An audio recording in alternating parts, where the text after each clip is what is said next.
Nagsimula ang pelikula sa lugar ng Sicily. Pinakilala tayo sa crime lord na nagngangalang Lorenzo Vitale. Kasama ang kanyang apo, pumunta sila sa liblib na lugar sa kanilang winery. Kinuha ni Lorenzo ang kanyang pistol at nagbilin sa apo na huwag umalis ng sasakyan. Pagpasok niya sa mansyon, bumungad sa kanya ang karumal-dumal na sinapit ng kanyang mga tauhan. Dumiretso sila sa basement, at nandoon ang iba pa niyang tauhan na bihag ang dating CIA agent na si Robert McCall.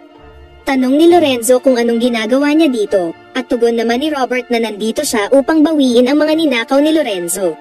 Bumilib si Lorenzo kay Robert na nagawang mahanap siya dito sa Italy. Binantaan niya si Robert na hindi na siya makakalabas pa dito ng buhay. Ngunit hindi natakot si Robert sa banta bagkus ay sinabi niya pa kay Lorenzo na bibigyan niya na lang ito ng 9 na segundo. Ilang saglit pa,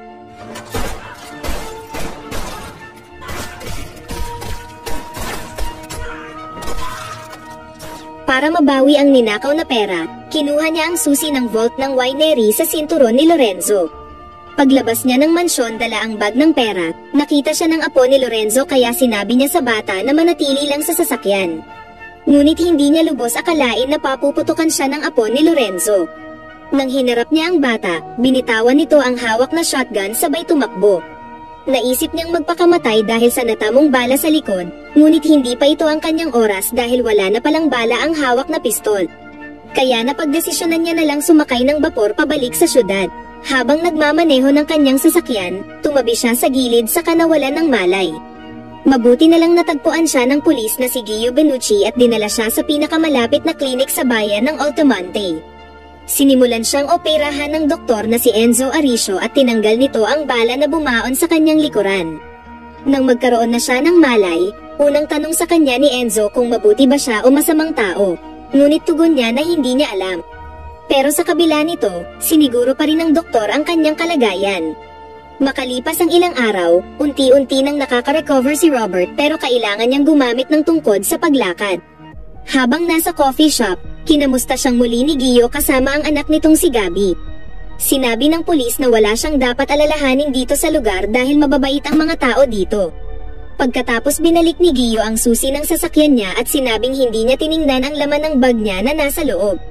Kalaunan pagbalik niya sa tinutuluyan, si Robert ay nababagabag ng kanyang alaala sa dating kaibigan na si Susan Plummer, at bumabalik din sa isipan niya kung paano niya pinatay ang mga tauhan ni Lorenzo sa winery.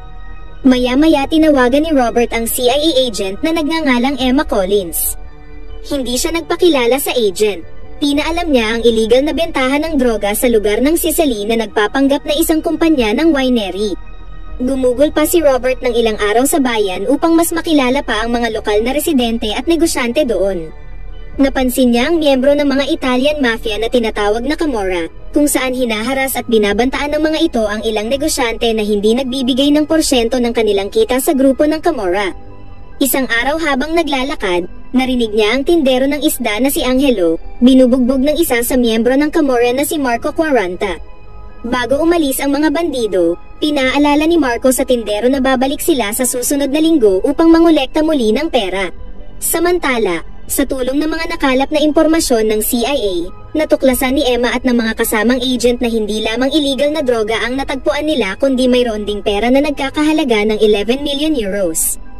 Sa kabilang banda, pinahayag ni Vincent ang kanyang plano sa kapatid na si Marco na balak niyang kamkamin ang ilang kabahayan sa mamamayan ng Altomonte upang gawin nila itong hotel, resorts, at casino. At bilang babala sa sinumang tumutol, sinunog ni Marco at ng mga kasamang gangster ang seafood ni Angelo.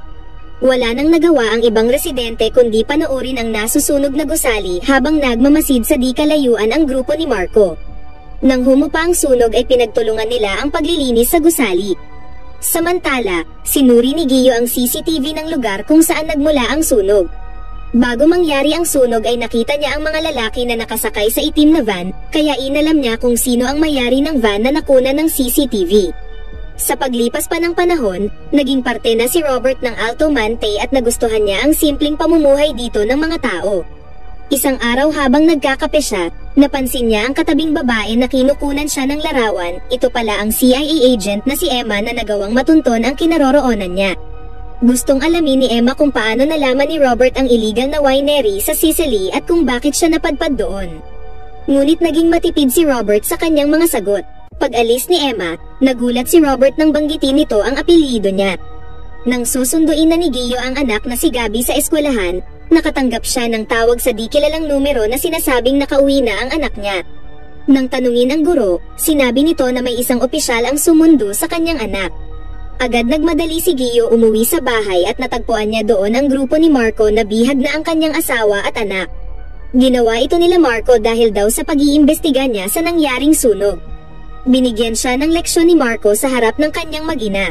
Nagbabala pa ito na wag siyang makikialam sa gawain ng mga Camorra kung ayaw niyang may mangyaring masama sa kanyang pamilya. Pagdating sa klinik ni Enzo, napansin ni Robert ang mga tinamong sugat ni Gio. Tinanong niya ang doktor kung ano ang nangyari kay Gio, at tugon naman ni Enzo na karaniwan ang nangyayari ang mga insidenteng ito dahil sa mafia na Camorra na naghahari-harian dito sa lugar. Matagal na silang salot sa mga mamamayan at hindi pa rin ito nasosolusyonan. Isang araw, muling nagkita si Robert at Emma sa simbahan. Nais lang malaman ni Emma kung bakit sa kanya ipinagkatiwala ni Robert ang tungkol sa operasyon ni Lorenzo Vitale na matagal ng most wanted. Sa halip na sagutin, sinabi ni Robert na alamin niya muna kung bakit sa lugar ng Sicily nangyayari ang mga ilegal na aktibidad ng mga sindikato. Umaasa si Emma na sasagutin ni Robert ang mga katanungan niya sa susunod nilang pagkikita. Kalaunan sa gabing yun habang nagdi-dinner, hinaras muli ng grupo ni Marco ang pamilya ni Gio. Inutusan ni Marco si Gio na puntahan nito ang may-ari ng bangka at ayusin ang sasakyan para sa grupo nila. Nang mapansin niya si Robert na masamang nakatitig sa kanya sa kabilang lamesa, nilapitan niya ito para kumprontahin. Binalaan niya si Robert na wag nitong subukang makialam sa gawain nila. Ngunit tugon sa kanya ni Robert na hindi niya pwedeng alisin ang kapayapaang natagpuan niya sa lugar at sa mga residenteng nakatira dito. Pagkatapos hiniling niya kay Marco na kung pwede umalis na sila at sa iba na lang manggulo. Gayunpaman masyado siyang minaliit ni Marco kaya ganito ang sumunod na nangyari.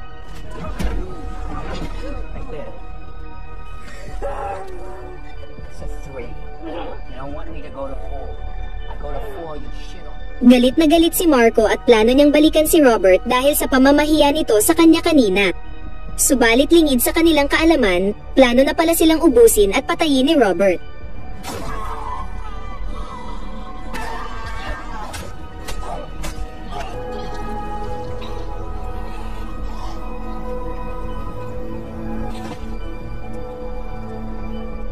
Kinabukasan, tinawagan ni Agent Frank si Emma para ipaalam na panoorin nito ang news report patungkol sa naganap na pagsabog sa Roma.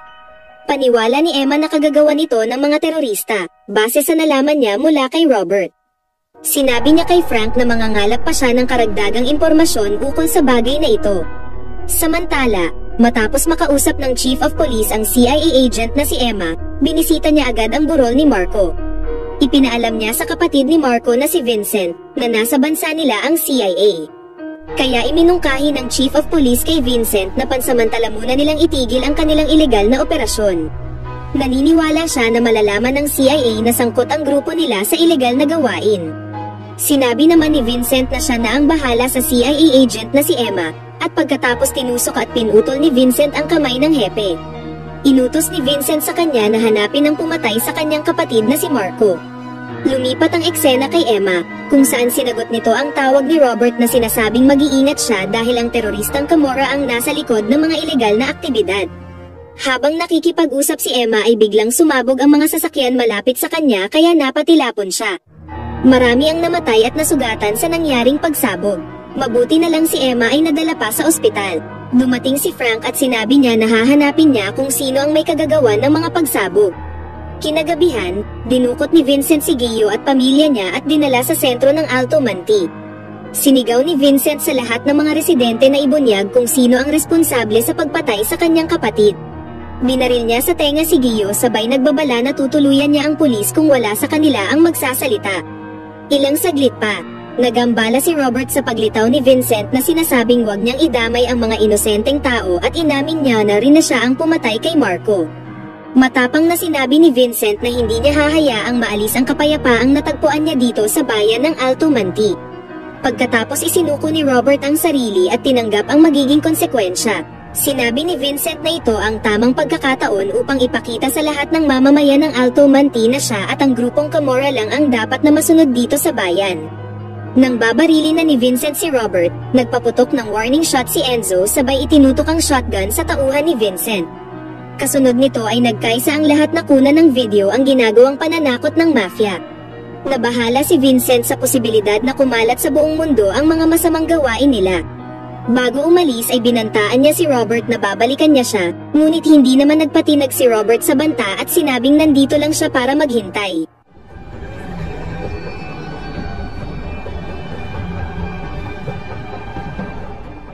Pagdating sa headquarter ni Vincent, pinagtatalunan nila ang pagkakakilanlan ni Robert kung sino ba ito. Pinagplanuhan din nila kung paano nila papatayin si Robert na siyang hadlang sa kanilang plano. Sa paglalim pa ng gabi habang nagpoprosesyon ang mga residente, palihim na palang pumasok si Robert sa mansyon ni Vincent at isa-isa nitong pinatay ang mga gwardya at tauhan ni Vincent.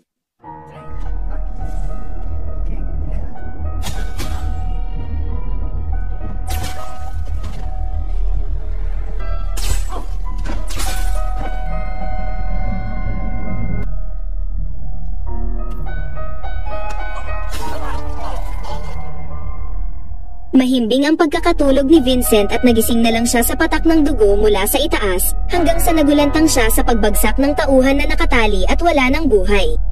Tinawag niya lahat ng mga tauhan ngunit wala ni isa ang tumugon. Maya-maya lang bigla siyang hinampas ni Robert sa mukha at nawalan ng malay. Paggising niya, nakagapos na siya at napagtanto niyang tinurukan siya ni Robert ng napakadaming droga sa katawan. Sa ilang minuto lang ay titigil na ang pagtibok ng puso niya dahil sa pagka-overdose sa droga. Sinubukang tumakas ni Vincent palabas habang dahan-dahang sinusundan siya ni Robert at kinakantahan pa. Kalaunan nasagasaan si Vincent ng isang kotse at dito na nagtapos ang kanyang buhay. Kinabukasan, binisita ni Robert si Emma sa ospital. Nagpasalamat ang dalaga sa pagligtas niya sa kanya. Dahil kung hindi daw tumawag si Robert sa mga oras bago ang pagsabog, marahil ay napuruhan siya ng husto. Pagkatapos ibinili ni Robert kay Emma ang bag na may lamang $366,400 sa lalaking nagngangalang Greg Dyers. Nalimas pala ang pensyon ng lalaki sa internet. Napagtanto ni Emma na natunto ni Robert ang mga scammer sa winery sa Sicily, at pinatay ang lahat ng magnanakaw kasama si Lorenzo kaya nakuha niya ang susi sa vault. At pagkatapos kinuha niya ang eksaktong pera na nalimas kay Greg. Tinanong ni Emma kung kaibigan niya si Greg, tugon niya na nagkita na sila ng isang beses. Pagbalik ni Emma sa Boston, ibinigay niya ang bag na may lamang $366,400. Magkahalong saya at tuwa ang pakiramdam ng mag-asawa dahil sa wakas ay nabawi rin nila ang kanilang pera. Nagpasalamat sila kay Emma at tinanong kung sino ang nagbalik nito. Tugon ni Emma na ayaw niyang magpakilala kaya nagtatakang tanong ni Greg kung bakit may isang estranghero na handang ilagay sa alanganin ng buhay para sa kanila. Sinabi ni Emma na gusto niya ring malaman ang dahilan kung bakit ginawa ito ng taong yun. Isang araw sa opisina ng CIA, nakatanggap si Emma ng envelope na may lamang diary ng nanay niya. May nakadikit na note na galing kay Robert. Lumalabas na si Emma pala ay anak ni na Brian at Susan Plummer na dating kaibigan ni Robert sa CIA. Sa pagtatapos ng pelikula, makikita ang mamamayan ng Alto Manti na masayang ipinagdiriwang ang pagkapanalo ng football team ng maliit na bayan nila. Napabilang na si Robert sa lokal at piniling mamuhay dito ng tahimik at payapa.